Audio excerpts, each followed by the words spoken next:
గురువుగారు, దోషాల్లో పెద్దగా చెప్పబడే దోషం ఏమిటి? అమ్మ, ఈ దోషాలు అన్నటువంటివి కొన్ని పాపగ్రహాలు కలిసినప్పుడు లేదా పాపగ్రహాల యొక్క వీక్షణ పడినప్పుడు, పాపగ్రహాల యొక్క నక్షత్రంలో శుభగ్రహాలు ఉన్నప్పుడు, పాపార్గలం సంభవించినప్పుడు, లేదు అంటే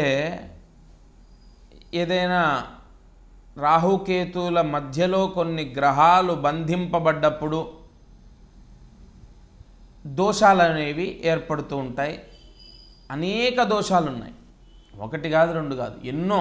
ఇందులో ఇది ప్రమాదకరమైంది, లేదంటే ఇది చాలా లైట్ తీసుకోవాలి, లేదంటే ఇది చాలా హాని చేస్తుంది, లేదా ఇది కొంత చేస్తుంది, ఇలా ఏం ఉండవు దోషాలు. మనిషి యొక్క దశని బట్టి, అంతర్దశ విదశని బట్టి అతనికి ఆ సమయంలో ఒక దోషం వలన జరిగే కీడు జరుగుతూ ఉంటుంది. దుస్థానాల్లో ఏవైనా గ్రహాలు ఉన్నాయి, అవి శుభగ్రహాలు అయ్యాయనుకోండి, అవి యోగించవు. వాటి వలన ఆ అంతర్దశలు లేదా ఆ గ్రహాల యొక్క విదశలు వచ్చినప్పుడు సమస్యలు సంభవించే అవకాశాలు ఉంటాయి. దోషము అన్నది జీవితకాలం ఉండదు. ఉంటే ఒక వ్యక్తి చీకటి పాలు అయిపోయాడు అనుకోండి, ఫలానా దశ వచ్చినప్పుడు, అంటే డౌన్ఫాల్ అయిపోతున్నాడు. అతను మనశ్శాంతిని, డబ్బుని, ఇంటిని, భార్యాపిల్లల్ని అన్నీ కోల్పోతూనే ఉండాలి కదా. ఎదగటం కానీ, ముందడుగు వేయటం కానీ, ఊపిరి పీల్చుకోవడం కానీ ఉండదే మరి, జీవితకాలం దోషం అనేది కొనసాగుతూ ఉంటే. ఇక్కడ మీరు ఒక మాటని జాగ్రత్తగా పట్టుకోవాలి. చాలామంది చెప్తూ ఉంటారు, ఎంతకాలం ఉంటాయి కష్టాలు, ఒక 4 నెలలు అయితే మళ్ళీ మారుతుందిలే.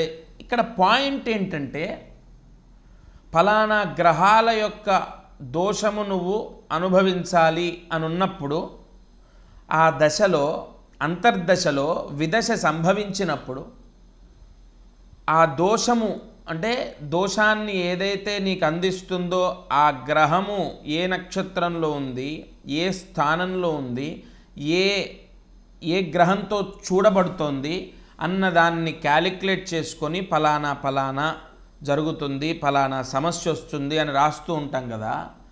అది ఆ గ్రహము యొక్క ప్రభావము ఆ జాతకుడి పైన ఉన్నంతకాలమే ఉంటుంది.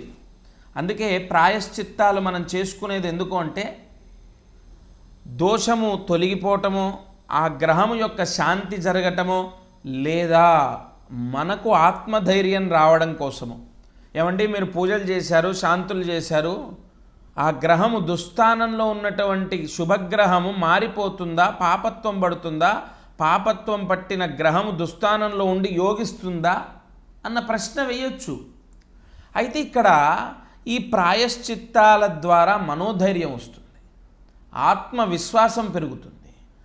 ఆత్మవిశ్వాసం పెరిగి మనోధైర్యం వచ్చినప్పుడు ఆ జాతకుడు అంతులేని ధైర్యంతో తను ఏ పనైనా సక్రమంగా చేయడానికి అవకాశం ఉంటుంది. ఇక ఇది అయిపోయిందా, ఈ దోషం అన్నటువంటిది ఫలానా పెద్ద దోషమనో చిన్న దోషమనో ఏది ఉండదమ్మా. వారి జాతకాలని బట్టి, సమయాన్ని బట్టి, వారు ఉన్నటువంటి వృత్తిలో, లేదంటే జీవిత భాగస్వామితో, లేదంటే స్నేహితుడితో, లేదంటే వాహనంతో, అలా మనం కంపేర్ చేసుకోవాలి తప్ప ఫలానా దోషము, లేదంటే సర్పదోషమో, అర్ధకాల సర్పదోషమో, లేదంటే ఇంకోటనో, ఇటువంటివి ఏవైనా పెద్ద దోషాలు, చిన్న దోషాలు అని చెప్పడానికి లేదు. ఏ వ్యక్తి అయినా తన జాతకంలో గ్రహాలని బట్టి ఉన్న దోషాలని తొలగించుకునే మార్గాలు కూడా ఉంటాయి. అవి కూడా నేను ఈగల్ మీడియా వర్క్స్ ద్వారా మరికొన్ని విషయాలను, ప్రాయశ్చిత్తాలను రాబోయేటటువంటి రోజుల్లో ముహూర్తానుసారేణ మీకు తప్పకుండా అందిస్తాను. జై గురు దత్తాత్రేయ.